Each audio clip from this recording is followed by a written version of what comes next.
ایک دفعہ ایک شخص حضرت علی علیہ السلام کے پاس آیا اور اس نے ایک بہت ہی اہم سوال کیا کہ اے مولا یہ بتائیے کہ تقدیر، قسمت یا مقدر اور ہمارے اختیار میں کیا فرق ہے؟ تو حضرت علی علیہ السلام نے کہا کہ اپنا ایک پاؤں اٹھاؤ۔ جب اس نے ایک اپنا قدم اٹھایا تو حضرت علی نے کہا کہ اب دوسرا اٹھاؤ۔ تو اس نے کہا کہ مولا میں دوسرا قدم تو ایک ہی ٹائم میں نہیں اٹھا سکتا۔ تو حضرت علی نے کہا کہ ایک قدم اٹھانا جو ہے وہ تمہارا اختیار ہے، اور اس سے اگلا قدم جو ہے وہ تقدیر، مقدر یا تمہاری قسمت میں ہوگا۔ تو اس نے اگلا سوال یہ کہا کہ اے مولا یہ بتائیے کہ اگر سب کچھ ہی تقدیر میں، مقدر میں، قسمت میں لکھا جا چکا ہے تو پھر ہم دعا کیوں کرتے ہیں؟ تو مولا نے تاریخی جواب دیا اور کہا کہ اے بندہ خدا، اگر تمہاری تقدیر میں ہی یہی لکھا ہو کہ دعا کرو گے تو تمہیں ملے گا، تو اس لیے دعا جو ہے وہ تمہارا ہتھیار ہے، مومن کا ہتھیار ہے، وہ ضرور استعمال کرنا چاہیے۔ اور دوسری میں مثال دیتا ہوں کہ جیسے ایک سرکل ہوتا ہے نا، سرکل، اور اس میں ایک ڈاٹ ہے۔ اب وہ جو سارا سرکل ہے وہ ہماری تقدیر ہے، ہمارا مقدر ہے، اسی کے ہم نے سرکل کے اندر ہی رہنا ہے۔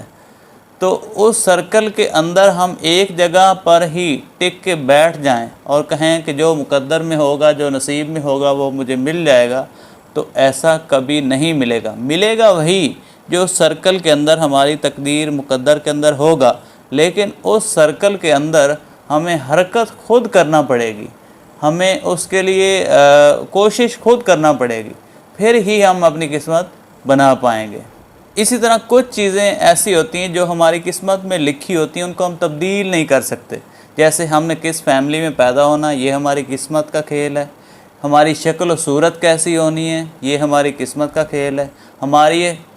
ہمارے خونی رشتے کون سے ہوں گے، ہمارا بھائی کون سا ہوگا، ہمارے والدین کون سے ہوں گے، ہمارے بیٹے کون سے ہوں گے، بیٹیاں کون سی ہوں گی، یہ ہمارا سب قسمت کا کھیل ہے۔ لیکن باقی کچھ چیزیں اللہ تعالیٰ نے ہمارے اپنے اختیارات میں دے دی ہیں، یعنی جتنے بھی ہمارے ایکشن ہوں گے وہ ہمارے اپنے اختیار میں ہیں، اور ہمارے جو اپنے اختیار میں ہوں گے جواب بھی قیامت والے روز انہی کا ہم سے طلب کیا جائے گا۔ ٹھیک، اگر آپ دنیا داری کے پہلو کو بھی دیکھیں تو یہ آپ نے سنا ہوگا کہ انسان اپنی قسمت خود بناتا ہے۔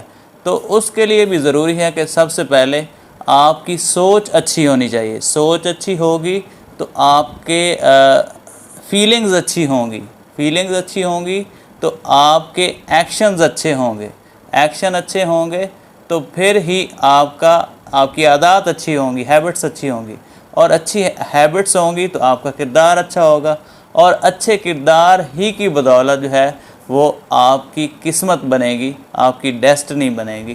تو اس لیے اگر جو ہمارا اختیار ہے وہ ہمیں اچھا استعمال کرنا چاہیے، اور جو ہمارے اختیار سے باہر ہے اس پر اللہ تعالیٰ پر ہمیں چھوڑ دینا چاہیے، تو ہمارے ساتھ اچھا ہی ہوگا۔